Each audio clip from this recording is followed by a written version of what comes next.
Welcome to That Entrepreneur Life, a podcast about entrepreneurship that takes you from idea to launch and beyond. Each week, your hosts, Andrew Lees and Clint McPherson, discuss different business topics aimed at adding value to any entrepreneur's journey.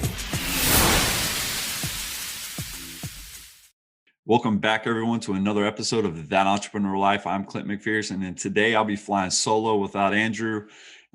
He had some business to take care of, but we're going to keep this thing moving. But with that said, I've got a special guest on the show today. He's a bespoke business coach focused on helping companies with under $10 million in revenue sell more. So if you have a small business and you want to sell more, you'll definitely want to listen to this episode all the way through. Before I introduce our special guest today, I want to remind you to subscribe to our podcast and to our mailing list through our website so you don't miss out on all the free resources we have to help you start and grow your business. With that said, I'd like to welcome our special guest today, Henry Daas, to the show. How you doing, brother? I'm doing great, Clint. How you doing? Good, man. It's a privilege to have you on. I've been waiting for this episode, and the more research that I did preparing for the episode, and I got really excited. So I'm glad you're on today, my man. No, I'm happy to be here. So Henry, this is a staple question, and I say this almost every episode, that we ask our audience, or ask our actual guests, not our audience, for our guests to kind of get a view on how your entrepreneurial journey started and what it is about entrepreneurship that really gets you fired up and moving every day. All right. So I'll tackle the first part first. I started my first business 30 years ago, 1991. I started it as a side hustle. It's what I call an accidental business. And in my work, I'd say probably 8 to 9 out of 10 businesses, when you talk to people, are accidental business. So what do I mean by that? Friend of mine, college friend, was having trouble sourcing computers for one of his Fortune 500 companies. He mentioned it to me. I said, yeah, let me take a crack at it. So I kind of cobbled something together, made a couple bucks, and before you know it, he's feeding me business. A year and a half later, I looked at my wife and I said, there's a real business here. I'm going to quit my job, and the rest, as they say, is history. And I've had a series of entrepreneurial businesses since then. As far as what it was that drove me to do it, I grew up around business people, doctors, lawyers, business owners, pretty much what I saw growing up. So I was kind of imprinted early. It's like, yeah, that looks really interesting, running your own. But it isn't until you actually go and do it that you realize, there's a lot of moving parts to this. A lot of stuff that until you're actually down there in the trenches, you just can't anticipate it. Yeah, for sure. I would agree 100% with that. I think, again, taking that leap of faith and having the courage to do that, to move on and start your entrepreneurial journey, is one of those things. Again, you're going into the unknown, right? So I think a lot of people fear the unknown, and a lot of people are hesitant to step off that cliff or jump off the cliff, right?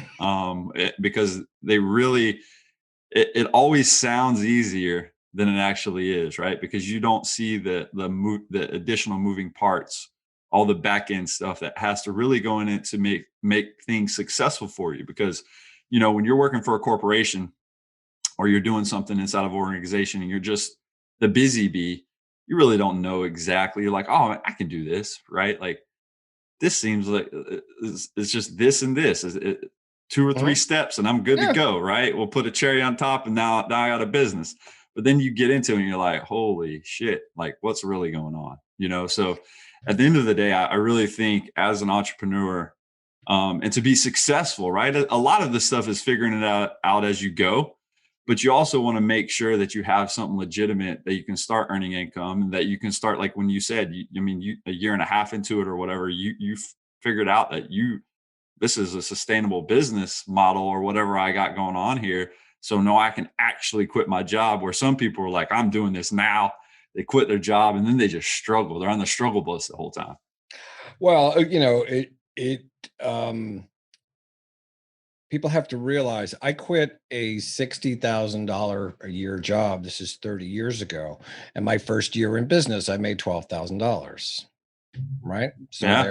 There's that. There is. It took a solid 3 years before I could replace the salary that I left behind. And that's not even including the benefits. Now, all of a sudden, I'm paying for the benefits. Right. You live in what I affectionately call cubicle world, right? And you fill out a W-9 and you get your paycheck, right? It gets direct deposited. There are so many gears and moving parts that go on for that W-9 to transform itself into money in your bank account. You've got a whole HR department. Well, now you set up your business and it's like, I am the HR department. And that's just one little piece of your business, right? Yeah. There's operations, there's sales, there's finance, the whole bunch of stuff. And it's now all on you. Right. And that can be overwhelming, which is why a lot of people will never go out and actually do it, right? That fear that you mentioned Right. becomes paralytic. It's like, yeah, I don't want to do this. They go into the deer in the headlights look and say, what the heck did I get myself into? Once you get past that point, however, and pick yourself up by the bootstraps and say, well, you know what? Let me remind myself why I did this, right? What was the driving motivation? Don't lose sight of that. Right. Because you'll figure it out. You will. You'll get some help from people, right? I'm a professional coach. Ordinarily, when you're first starting out, you can't afford that. It's too expensive, right? But as your business starts to mature, it's like, oh yeah, now I can start to take some of this income and use that to hire the resources that I need to really start to level up. For sure. I mean, and I agree with that 100%. And when you look at it, like you said, starting off, probably going into and finding a professional coach, right, is going to be out of somebody's league as far as affordability to a degree. But then there are individuals, right, that will help you for a little bit lower end. That again could be a mentor, somebody that really when it comes down to it, man, as entrepreneurs, we don't need to be afraid to ask questions, right? Like, hey, what's working for you? Like, get a group of friends, people that are striving to just level up before you go get your coach, and then just ask questions and see what works, and get together from time to time and just say, hey, this is a system, or this is a process, an SOP, a standard operating procedure that I'm implementing to my company. And I've seen it really improve the way, whether it's me and my employees work, my little team, whatever you got at the time. And sharing and again, learning from people, because once you realize that as being an entrepreneur can be a lonely place, right? And again, it is a lonely exactly place. It's like I'm standing on this island, and now you're working from home. You're not even in an office, so you talk about being cloistered. I mean, we one smart thing, I'll pat myself on the back, is we convened a board of advisors pretty much from the get-go. And we had quarterly meetings with them, and we take them out to dinners. Sometimes it was just, dinner and beers or whatever, very informal, very casual, but it was an opportunity to leverage other people's expertise for a minimal cost, right? Right. Lots of that. I joined Entrepreneurs Organization. At the time, it was called YEO, right? Young Entrepreneurs Organization. They've since rebranded, but really good organization with all entrepreneurs, all kind of swimming in the same ocean. There's tons of stuff out there, but you have to ask. Sure. I've met a lot of entrepreneurs who have this sort of arrogant belief that they know everything and they have all the answers. Right. Call it what it is. And you need to have a certain amount of that. I call it entrepreneurial arrogance. You really do have to have that sort of headstrong idea that says, I'm going to succeed. I don't care what people say, right? I'm going to do this. Sure. But you can't do it to your detriment. You're just not going to have the answer to every question that you're going to face. Right. Especially early on in the journey. But sort of like the X-Files, the answers are out there, right? But you got to go find them. It takes work. 100%. So Henry, when we talk about you being a professional business coach, right? Like, what is it about books and courses that just don't seem to work for most entrepreneurs, and why is a coaching program like yours so much better? Well, think about it this way. Um, you went to school. Most of us, if we graduated from university, you did 17 years of schooling, right? Right. And there's really three parts to that. There's the curriculum, which are your books and such. There's your classmates, like we're talking about finding advisor that you can leverage and create study groups. And then there's the teacher. So imagine, if you will, what school would look like if you didn't have teachers. Hmm. Pretty hard to imagine. Yeah. I've said if we didn't need teachers and such, if it was only books and learn at home and courses and videos and stuff, we could save a boatload of money here in this country and just lay off all the teachers and just have these buildings and fill them up with books and let the kids go have at it. What do you think that look like? I mean, that's just chaos and anarchy. for I'm the sure. father of three boys, who are two have graduated college and one's about to start his junior year.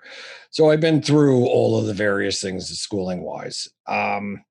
Think about what the teacher's role is: instruction, maintain order, answer questions. It goes on and on and on. It's an incredibly job, very, very entrepreneurial. Right. In fact, they because of budgetary situations, I read a statistic that says that the average teacher in America will spend $500 out of their own pocket in school supplies for their students. Yeah. And when you think about what they get paid, that's almost criminal. For sure. So I don't believe that there is any substitute for a one-on-one relationship, and I do one-on-one coaching. I mean, I run a mastermind groups that are around finance because I wrote a book about finance, and those are group coaching, but they're small groups, but they're still not a replacement for a one-on-one coaching relationship. But you got to find the right coach. You got to Right. find the right person.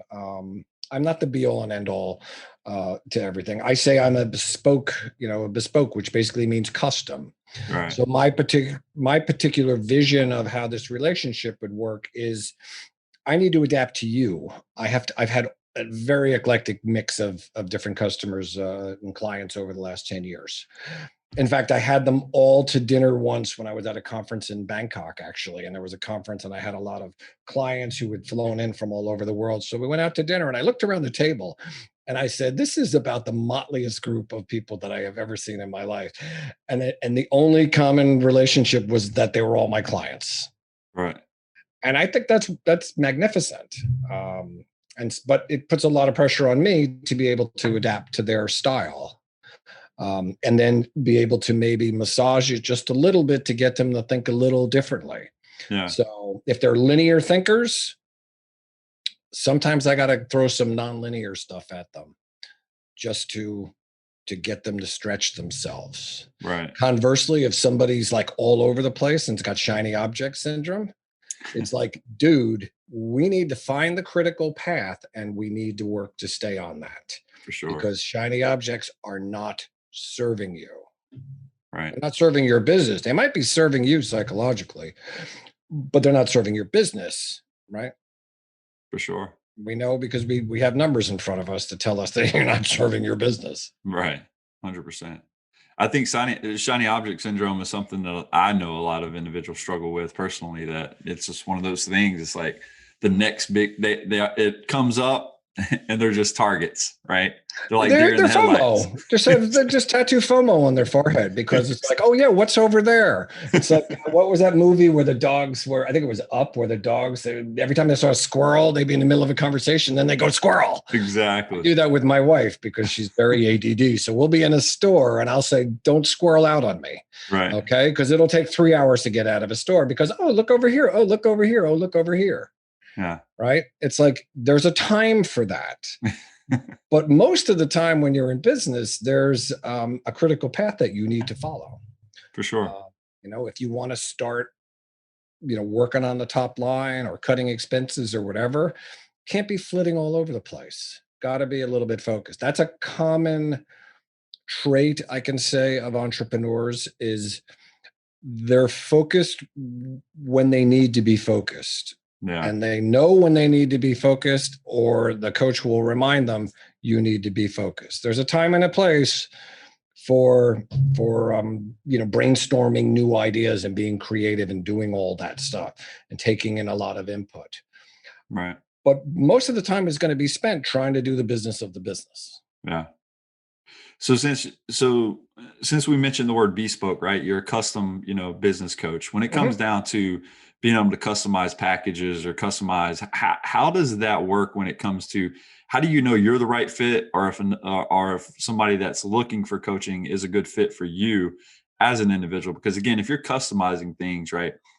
What are some red flags that might pop up for you or somebody else looking to for coaching? Like if they're not a right fit for you, do you continue to like recommend them down a different path, or how does that work for your process? Well, my process is pretty simple. I try to keep things as simple as possible. So I only ask for a 3-month commitment. Okay. And you can quit anytime after that. I don't even require notice for when you quit. A lot of coaches will ask you for a month or two. And again, I learned all this stuff sort of organically. The way I've run my businesses is I'll go out and grab all the feedback from the world. When I did my year of coach training with Coachville, there were a lot of things that I liked about it, but there was a whole bunch of stuff that said, I'm not going to do this because this is too limiting. It doesn't take into account my entrepreneurial experience. Unfortunately, 9 out of 10 coaches have never run a business other than a coaching business. Where I've run a whole bunch of different types of businesses. So it's really, really important during that first 90-day period for me to go through a certain checklist of stuff that I need to know. Some of it's just nuts and bolts stuff. Right. It's balance sheet, income statement, statement of cash flow. I'm writing a new book with the unlikely title of CODFISH. And I won't go through the whole long-winded story of CODFISH, but it grew out of a coaching session years ago. CODFISH stands for Customer Support, Operations, Development, Finance, Infrastructure, Sales and Marketing, and Human Resources. I call those the 7 silos of any business, right? Every business has those 7. It doesn't have 6, it doesn't have 8, it has those 7. Anything that you can describe that goes into a business will fit into one of those silos. Right. So the idea in that first 3-month period is for me to really understand where you are in terms of all these various elements of your business. And then the next level is how are they working together? Now that's just the business side of it. And then the other side of it is what you were mentioning is the entrepreneur themselves, right?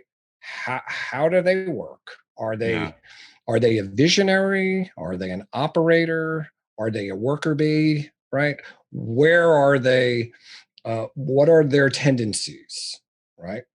Are they the type that is constantly has their blinders on and head down and can't see the proverbial forest through the trees? Or are there someone who's just always doing, looking at everything and can't focus, as we just talked about? Or are they somewhere in between? Are there some things that they just slay the beast? Like I've had clients who are freaks about numbers. We can give you every number, MRR. They've got these, we've got these shared Google Sheets that's got more data than you can shake a stick at, right? Others, not so much, but they know their messaging, they know their sales, they know their avatar cold, right? They know who it is and they learn. I don't waste my time with people who do not fit the avatar, the sales profile, right? Where I've seen other people who are great at running the operation of the business, but it's like, why are you wasting your time trying to nurture this lead where I can already tell you it ain't going anywhere? Right. And why are you hiring salespeople who are out there taking tons and tons of meetings, but never closing? Right. That gives you the illusion that you've got something growing in sales and marketing, but the reality is something very different. All of that is going to happen within 90 days. Now, the other side of it is the client has to figure out whether they like me. Like I said, I'm not the be all and end all. I'm a New Yorker. I'm a no bullshit guy. Pardon my Right. French. I have no compunction about calling you out if I think you're doing something objectionable. I'll do it in a coachy way. We live as coaches, we live in a world of what we call judgment. I'm making air quotes, judgment-free awareness. I'm not here to judge you, right? I'm not here to judge you at all. Right. I am here, but any ideas that you may have or things that you may want to do, we're going to have to chop those up to see if they make sense. But ultimately, the decision is going to be yours. It's your balance sheet. It's your income statement. It's your company. I got no skin in the game other than the fact that you pay me Right. for my 100%. expertise, right? That's Right. how that is. And if it doesn't work, we're not attached at the hip. Right. You can kick me to the curb. I tell people I'm easy to hire. I'm even easier to fire. Right. I love it. I mean, that you answered that question spot on. So what is the single most important thing you tend to help entrepreneurs with to get over the hump and unlock growth potential within their businesses? Part of it is figuring out what's your Achilles heel, right? So looking at those 7 silos. Let's say you're a small business. Let's say you're an entrepreneur with a bunch of, FTEs, right?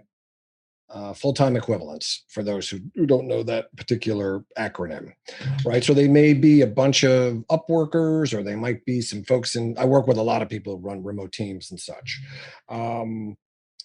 So you've got to manage that little flock, but it's really just you, right? At an early stage. So if you look at those 7 silos, I challenge most people to define for me two of them are really going to be your core strengths. 3 of them you're going to say, well, I'm okay at it, but I'm not really like the top operator Right. around. And 1 or 2 of them are going to be your Achilles heel, right? I've had people say, I hate finance. Yeah. Sometimes you got to wonder, well, the purpose of the business, I think, was to make money. Sure. At some point, right? At some point. So we got to give you at least enough knowledge to be dangerous. But certainly, you don't have to act as CFO for your company, because anything that you don't want to do, I guarantee you there are scores and scores and scores of people who love to do it, right? 100%. My wife's an entrepreneur. She hates to do collections. I do Right. her collections for her because I happen to be very good at it. And I actually kind of enjoy it, as crazy as that may sound. But most people I talk to, entrepreneurs, they hate collecting. Right. Right? They're like, well, this is my good client. I just spent a lot of time being nice, happy, landed them as a client. I can't all of a sudden go back to him and say, hey, you owe me a bunch of money. Yeah. I have a phrase I use. I said, you can't, as a small entrepreneur, you can't wear the gray hat. So what does that mean? I'm wearing the white hat when I'm trying to get you to be my client. Right. But then when you owe me money and I need to put the black hat on, I don't want to do that. Yeah. Right. There's no in between, right? It can be pretty binary. And I remember my wife years ago when she had a bunch of clients who owed her money. And she said, don't make them mad. These are my good clients. I said, these guys are 120 days out. If this is what a good client looks like, show me a bad one. Yeah. Right? I'm sure. not the bad guy. There is no way on God's green earth that you can make me the bad guy when I'm asking you to pay me money on a legitimate bill. Right. There's nowhere on planet Earth can you make me feel like the bad guy. Yet a lot of entrepreneurs don't want to go that way. Right. And then I ask them, are you running a charity? If you want to run a charity, run a 501(c) corporation. Right. Exactly. And throw the profit margin to the wind. Right. Right. I mean, you cannot stay in business if you don't make money. You can't hire good people if you don't make money. Right. I look at that also as a consumer. I like to support, mom and pop businesses. But I'm not going to huddle them down to the last nickel. Yeah, I may have to pay more, but if I pay more, if they're a good business person, that should give them more money to hire better people to give me better service. And I'm willing to pay more for better service. What I'm not going to pay more for is crummy service. Right. Right. Exactly. 100%. I think it goes into one, Like, yeah, I agree that a lot of people struggle in the collections department, right? One example, right? And it's one of those things. It's just, man, if you realize how much you're missing out on and you just do the right thing, right? That is the right thing. When somebody's paying you or supposed to pay you for a service, or you're providing a service, it's assumed, right? But at the end of the day, you can't just say, well, they'll just pay me when they can. It has to come down to a time where it's like, I'm not saying to be mercenary. I mean, look, the pandemic came along and people were for sure, struggling, 100%, right? And I'm not saying that you need to be Ebenezer Scrooge and have to turn the screws on people. You have to have a certain empathy, and you have to be willing to work with people, right? But conversely, they need to be willing to work with you. Right. Right. There's nothing wrong with going out and I'm not saying that I immediately, when I have to do collections with her good customers, immediately say I'm going to sue you. And I've sued plenty of people in small claims court in New York and other places. No, I start with a kinder, gentler approach. Hey, I noticed you're really far behind. Can we set up a payment plan? Right. I'm not adverse to that. For sure. Show me something. Give me a good faith payment, even if it's $100. Yeah, exactly. Right. I'll listen. I'm a coach. I'll listen to your sob story. I have no issue with that. But you've got to make an effort. What chaps my rear end is when I get ghosted. Oh, that's the worst, right? Now that's a different ball game. Exactly. Right. So yeah, no one's telling you that you got to go out there and squeeze every nickel. Right. No. Like that. Not mafia style. No, we're not out there breaking legs, brass knuckles, and things like that. So again, this comes back to the idea of, right, in the early part of that relationship, I got to understand how you operate. Yeah. Right. Are you a pushover? Right. If you're a pushover, sticking with the finance thing, we may need to put some things into place that can work around that. I'm not here to solve that and make you like a tough guy if you're a pushover. Right. But what I am going to suggest to you, and what we'll work on, is let's come up with a little better terms and conditions on your invoices. Maybe we can get people and send people to prepay, or maybe we simply say, look, we're just going to take credit cards. Like I don't. After being in business for 30 years and being burned many, many, many, many, many times, I don't offer anybody credit for anything. Right. At all. I mean, if I have a coaching client and they failed to pay me for an oversight, I send them a note. Your credit card kicked out. Right. If that becomes a protracted thing, as they say in New York, no ticky, no laundry. Right. I mean, it's just how it is, and I have no compunction about saying, hey, once you get your finances together, we'll resume our coaching relationship. But I don't work for free, and I'm not a bank. Right. I'm going to loan you money. Right. But then I've worked with people and they say, listen, I just can't afford this. Can we cut the price for a little while until I get back on my feet? It's like, hell yeah, let's do that. Right. I get it. I understand that. Yeah, 100%. I've been down that road with several clients. I run a digital marketing agency. Mm-hmm. And so when this pandemic kicked through, man, I had a lot of customers wanting to go their separate ways, just for the simple fact, because that was the easiest thing to slash at the time, is the marketing budget. Easier to fire, right? Exactly. It was one of those like, all right, guys, like, we love what you're doing for us, but right now, budgetary cuts are happening, and we're trying to figure out if we're even going to have a business at the end of this thing. So we got to make sure that, we're doing the best. And so I was really reasonable with my clients. Clients I wanted to pause and then resume later. Sure. I was more than willing to do that. Clients that wanted to just say, hey, I don't even know if we're going to be able to come back. We're switching over. Somebody just bought us out. Now this happens. So, but we'll stay in touch. And then I also had clients that say, hey, can you work with me? Can you reduce a few fees that you're doing, and we'll get you back on the back end? But see, that's after years of trust and building relationships. Of course. And you don't want to squander that. Exactly. Right. So a little forbearance is perfectly reasonable. 100%. But this is just one silo that people have to operate. I wrote a book about money, so I talk about money all the time. But staying in the finance lane, though, and because I find it interesting, right? Entrepreneurs, you say at some point, just like you mentioned, it's like, why did you start this? I hope at one point in time or somewhere along your journey, you realize it is to become, whether it's financially free or at least be able to pay your bills, right? So that's the one thing. So finance is a huge thing.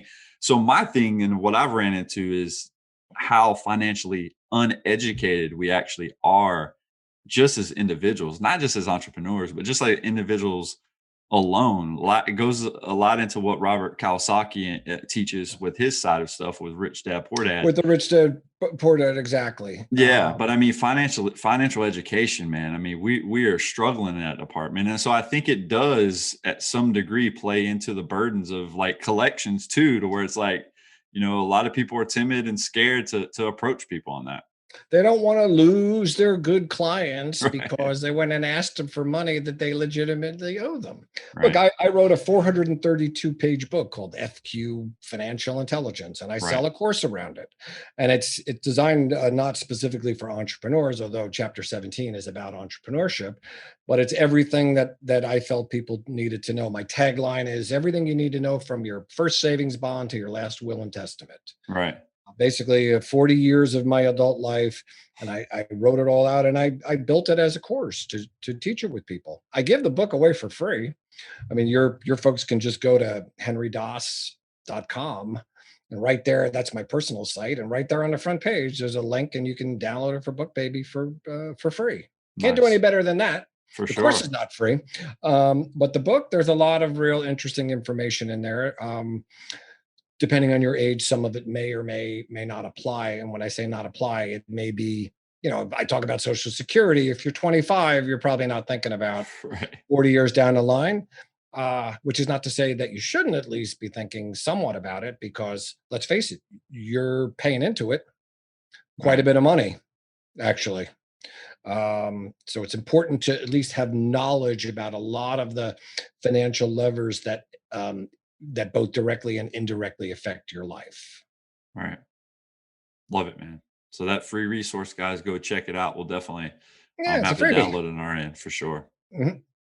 So Henry, I mean, this conversation has been extremely interesting. And another question is a staple on our show is really, from the highs and the lows that you've experienced as an entrepreneur, what has been the most single difficult thing about being an entrepreneur? And again, it doesn't have to be one single thing. I know a lot of our guests are like, man, we can go on for days about this, but is there something that really sticks out to you that you would say was the most difficult thing for you? Well, I've had two partners in my life. One I had for about 10 years, that college friend who was feeding me deals. Right. We were business partners for 10 years. We had two businesses together. It ended very badly. And then I had another partner in the real estate business, and he jumped off a bridge on purpose and didn't survive it, and left me in a real shit show. I wrote about it in my book. I don't want to go too far down that rabbit hole. So for those of you who have partnerships, or are thinking about maybe looking for a co-founder or some other thing like that, yeah, it's great when it works. Right. But I'm a solopreneur now, and probably will be, unless somebody comes along with something that's just really compelling. When it works, 1 + 1 = 10. When you complement each other, and for, I would say, the first 8 years of our business partnership together, it really did. But when it ended really badly, and that can happen. So I guess the watchword is, be careful about who you bring in as partners, whether it be doing an equity raise, right?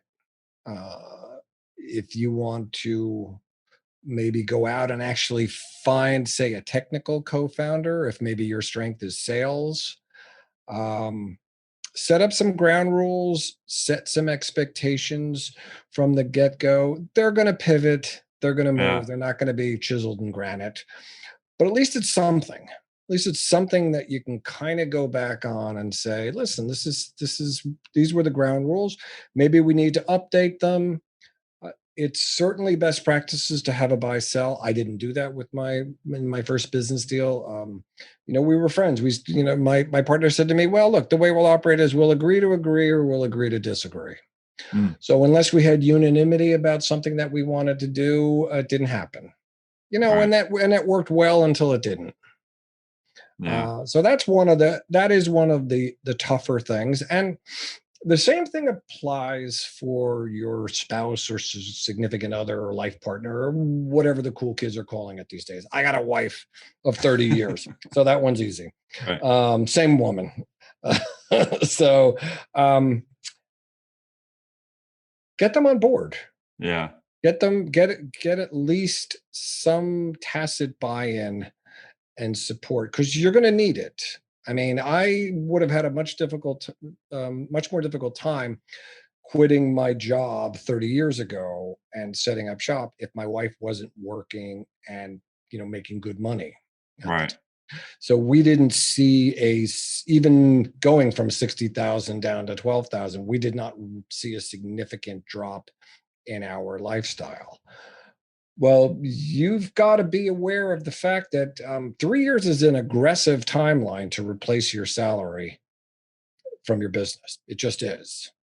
Not saying it's not doable. Right. And I'm not patting myself on the back for being a hero, but I just know from my experience of talking to people and working with lots of entrepreneurs.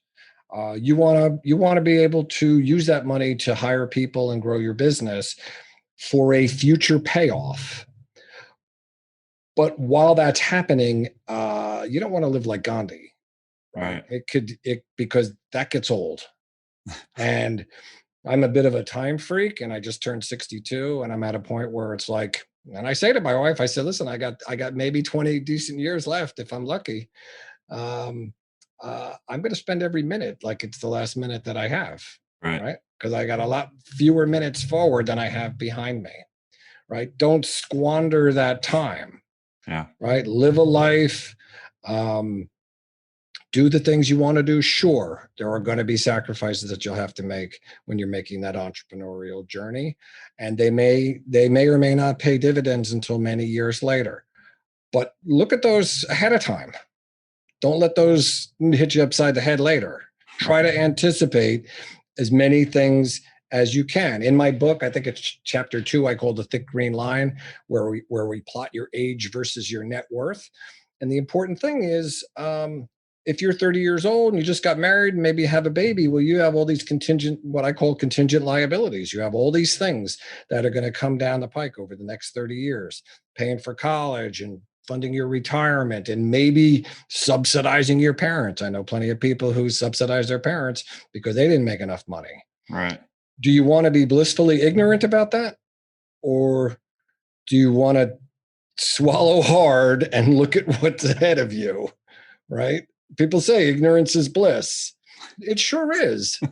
But I tell you what, it's really bad in hindsight when you look back and say, wow, if I'd known this 20 years ago, I could have made a couple of simple decisions that would have paid me enormous dividend if I'd only known. Right. So. No, 100%. And so Henry, with this one last question, as we wrap up this episode, I mean, and you left a lot, you just introduced us to a lot of golden nuggets right there. The answering that last questions. But if you could leave our listeners with one piece of advice, what would it be? One piece of advice. There's another little thing on my Daas Knowledge website, which is my main business site. And you can get there if you go to henrydaas.com, just like the first link that says business coaching. I wrote 5 reasons small businesses fail. Right? People say it's not a great headline. People don't want to read about failure, but I said, I don't care. That's what it is. Right. And the number one, I'll cut right to the number one reason. Number one reason is idea. Right? So if you're an entrepreneur and you've got an idea for starting a business, one, I applaud you. Go do it. We need more entrepreneurs. And now is the golden age of entrepreneurship. It just is. The barriers to entry with all the SaaS products are out there. I mean, we had to move heaven and earth 30 years ago when we started our first business. There was no internet. Right. It just didn't exist. No cell phone, or barely working cell phones, none of this stuff. So you have an opportunity that I would have given my eye teeth for 30 years ago to start your business. But remember, just because you have low barriers to entry means everybody else does too. Right. You are in a pitched battle every day for market share and for everything else. The reason small businesses fail is your idea sucked. So you have an idea for a business. I tell people you need to beat the crap out of that idea. You need to find people who hate everything, right? Everybody has a friend who hates everything, right? Go find that person, pitch the idea, and let them rip it to shreds. Just you owe it to yourself to do that. And don't get discouraged, because your job now as the entrepreneur is to determine whether their arguments are valid or not, right? Are they valid, or are they is it just the angry guy who's jealous or whatever it might be? Right. If your business idea can survive running through the gauntlet there, you might be onto something. So don't let the naysayers say otherwise, but go find the naysayers, because trillions of dollars have been saved, some of it my own, in people not executing stupid businesses. Right. Because you want to learn how to not be an entrepreneur. Be an entrepreneur with a stupid business idea and then get burned. Right? A lot of people never recover from that. So take that time, because there's a zillion ideas out there, but they have to pass muster. And I'll leave one last thought. Since we talked about finance, and we can wrap that in a bow. You really want to look at two factors: cash flow and gross margin.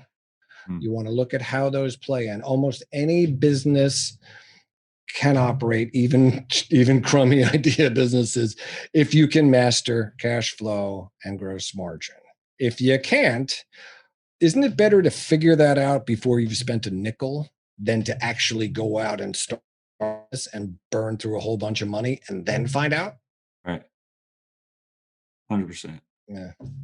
I love it. Well, Henry, I think that's a wrap for this episode. And from the both of us, even though my co-host isn't here today, we want to thank you for taking the time out of your day and joining us and adding value to what we're doing on our podcast, brother. It was my pleasure. I'm really happy to be here. Thanks. Again, thank you all so much for listening to That Entrepreneur Life. To learn more about what Henry is working on, check out dasknowledge.com or henrydaas.com to go download that free ebook. If you like what you heard today, please subscribe to our podcast, and don't forget to download our free ebook, The Success Mindset, at thatentrepreneurlife.com. Thanks for continuing to support what we do as entrepreneurs, and don't forget to join us next week for another episode of That Entrepreneur Life. Thanks for listening to That Entrepreneur Life podcast. Be sure to visit thatentrepreneurlife.com to join the conversation, access our show notes, and discover our fantastic bonus content. Don't forget to join us next week for another episode as we continue to add value. Until next time.